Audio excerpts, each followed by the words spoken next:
Hey guys, time for another unboxing video, but before that I wanted to respond to some of your comments about the Midwest Cathode Beamer, and it is related to what's in the other box. A number of you have suggested that I create adapters and modify it so that it can do newer picture tubes, color picture tubes. I appreciate your interest and your enthusiasm, but I'm not going to do it for a few reasons. One, I want to leave it original. These are pretty uncommon. I've never seen another Midwest branded one especially. Two, I think you're underestimating how much work that would be, because this is designed to only test one gun at a time. Ideally, with a color picture tube, you want to fire up all three guns, like the Beltron you've probably seen on Shango's channel, for example, because you want to see the relative strengths of all three guns at the same time. Adding another filament transformer to do all the other voltages, maybe. Again, where would I put the switch on it? I don't want to drill a hole into this cabinet, mount a transformer, put a rotary switch in, because I've got a dozen other testers that can do everything that I'd ever want to do, so why mess with this one? And finally, the advanced repair features, they're pretty brutal. Back when this was made, it seems like around 54 to 56, they were making literally millions of picture tubes a year. You could get one if you destroyed one while trying to repair it with this. Now I can't really, or it's far more difficult to do than it was back then. I'm not saying I won't play around with it. I have some picture tubes that are basically dead, but this has no current regulation, no voltage regulating, no limiting. It's just blast it with voltage, with current. Very easy to blow open a filament or short out elements and so on. So I like it for what it is, more of a curiosity and display piece than something I'd be using every day to test and rejuvenate picture tubes. Alright, now on to this, which is complete coincidence. I actually think I scored this one first. And for die-hard followers of the channel, you may look familiar because I've actually already got one. But this one is more complete. Has all documentation and accessories. And what is it? Another picture tube tester.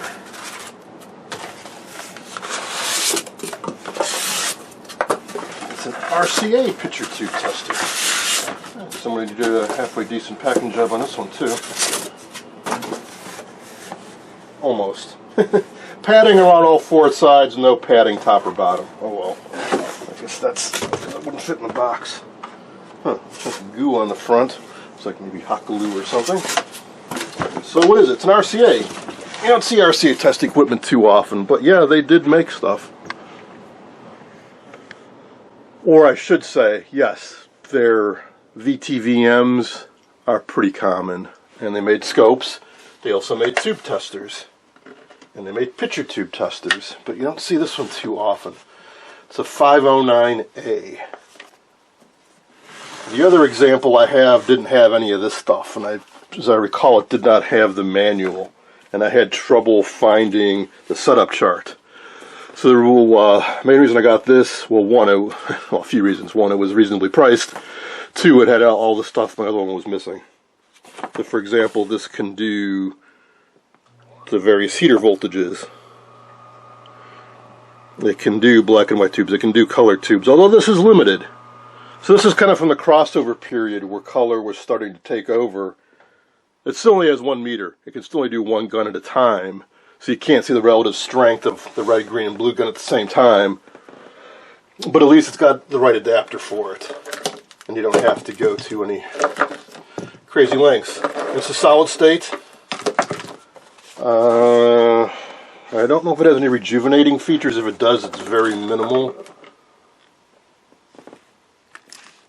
I especially wanted it for this, which is a high voltage probe, good to 50,000 volts. I have one other that I use with my fluke meter, but just these alone, just the probe, costs about as much as I paid for this whole unit.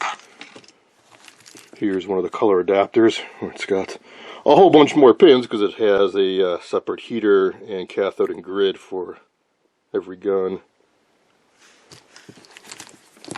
Here's a universal adapter where you can clip it up to whatever you need to, and other various adapters like for the smaller CRTs like you'd find in a Predicta, smaller base I mean to say, 8-pin I think. And here's your standard 12-pin. And then the output of this is just a, it's like an octal plug that you'd plug each of the adapters into. This is a little weird, but we'll make our way through it. So first off, this knob up here is power and calibrate. But note, with it turned off, we've got a meter reading.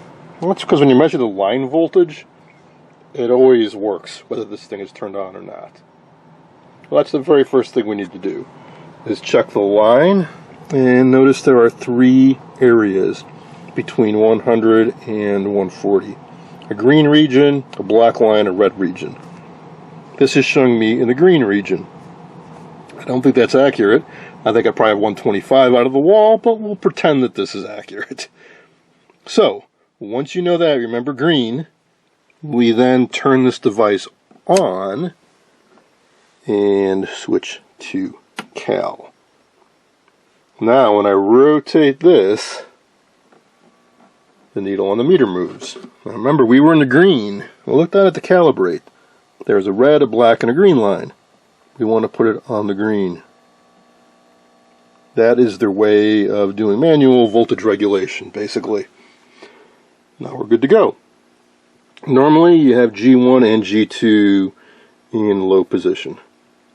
Position D for the heater is 6.3 volts. There's a black and white tube, so that's all the way counterclockwise. Now we can do our tests. And also this switch is to the left when you're checking for shorts and cutoff control, to the right when you want to check for emissions. So now we'll check for HK leakage. All the way to the left means you don't have any. If it moved to the right, that means we have some leakage. Any leakage is not a good thing. We have no G1 leakage. Now we'll go to cutoff control. That's this knob.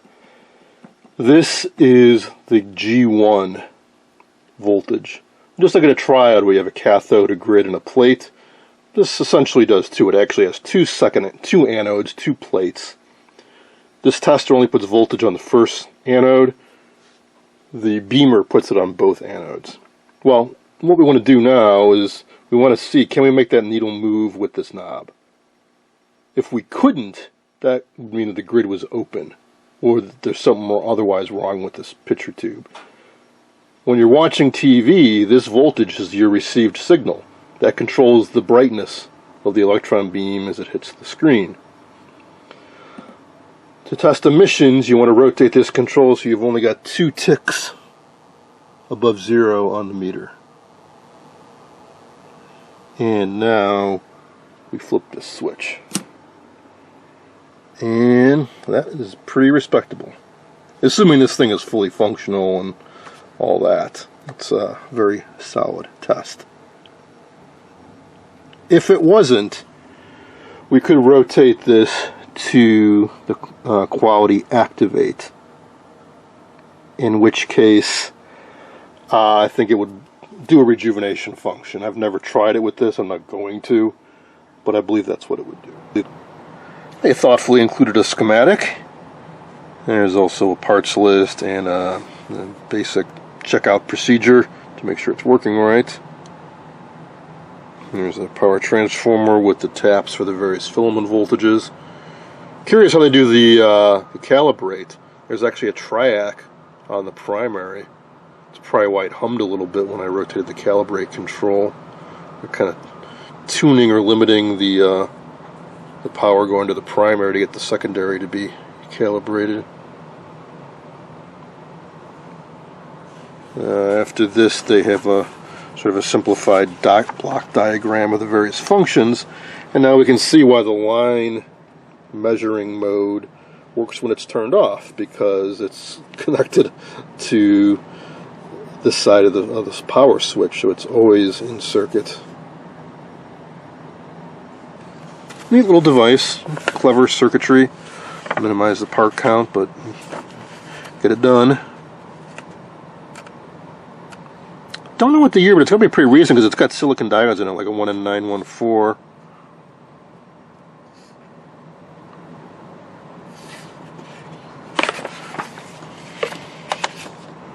There should be a year somewhere on this stuff. Oh, 68. Okay. So, about 14 years newer than the cathode beamer.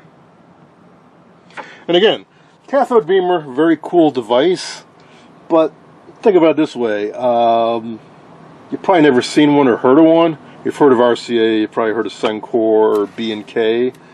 Raytronics didn't last long.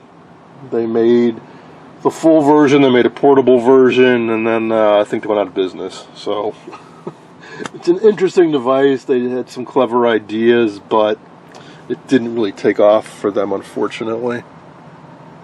But hey, very happy that I've got this with all the, it's like totally mint. So you'll probably be seeing this more.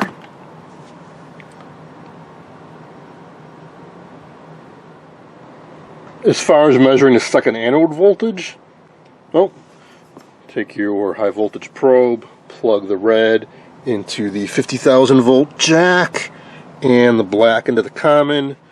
Take your ground clip it to the chassis somewhere.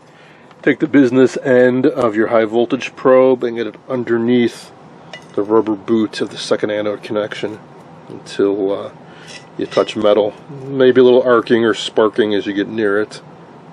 And then you read it on your meter. While we're talking picture tube testers, I thought I'd show you this model, which I think I got at the same time I bought this picture tube from a member of the Antique Radio Club of Illinois. I've shown this model in the past, but it wasn't this exact unit. I've had several of these over the years. It is a B&K 440. One of the earlier, more basic type testers. This is dated 62. It's probably the easiest to use tester. You have 3 big old neon bulbs, 3 rotary switches, 2 slide switches, and 2 push buttons. You have 2 umbilical cables coming out of it. One is the socket for color picture tubes, and one is for black and white. With no adapter, it's the 12-pin standard base, so I don't need any adapter. I just pop it in. Otherwise, there are 3 adapters in the cover for like the later 8-pin type CRTs, like you'd find on a Philco Predicta. And notice that the heater selection will do the low voltage predictive picture tubes as well. They'll go all the way from 2.34 up to 12.6. Really easy to use. Most picture tubes you'd want G2 in the high position. We're doing black and white, so the color gun doesn't matter. We want to do 6.3 volts on the filament. This is your power switch as well as the cutoff control, and we'll start out in the continuity shorts position. Each one of these neon bulbs has 2 sections to it, a left and a right, and there is a chart inside the cover that tells you what they mean. So a good picture tube, the first bulb should be off, and the next 2, the left half should be lit up, and that is it. All you have to do is click this on. That's it. There's no calibration. We can see our picture tube filament is lit, and the bulbs are coming to life.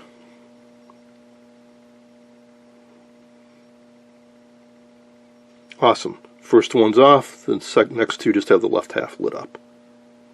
That checks for both continuity and shorts, so we know that this is pretty good. Also an indicator if it's a really weak tube, these wouldn't light up very brightly. But that's looking really good. Check for emissions, we just rotate to emissions. We're in the good. Check cutoff, we go to cutoff. And we rotate this control. And we should be able to move it around. And ideally get it on that cutoff line. And we can check emissions again, and we are good.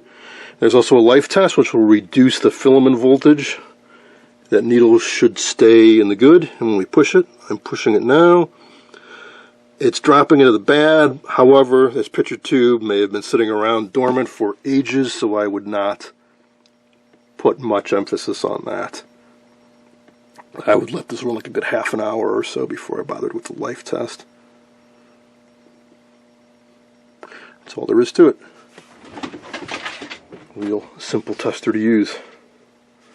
Alright, I think that's going to wrap this up. If you're looking for a real basic, super easy to use tester, B&K 440. It does have rejuvenation functions, but they're super crude. I would not recommend you try them. Want something a little more advanced? RCA WT-509A. Doesn't seem to be that popular. They tend to go really cheap. Mine doesn't look like it's ever even been used. That's going to be it for now.